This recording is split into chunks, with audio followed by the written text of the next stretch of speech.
জামালপুরে মাদারগঞ্জ উপজেলার গাবীরগ্রাম হাটবার মঙ্গল ও শুক্রবার হলেও কাঁচামরিচের হাট প্রতিদিন দুপুর 2টার পর থেকেই বসে যায়।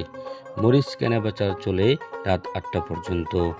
মাদারগঞ্জের বিভিন্ন গ্রাম ও চরাঞ্চল থেকে ঘোড়া গাড়ি বা মোটরসাইকেল যোগে চাষিরা এই হাটে মরিচ নিয়ে আসেন, কারণ এই হাটে বাংলাদেশের বিভিন্ন জেলা থেকে মরিচ কেনার জন্য ছুটে আসেন আড়তদাররা।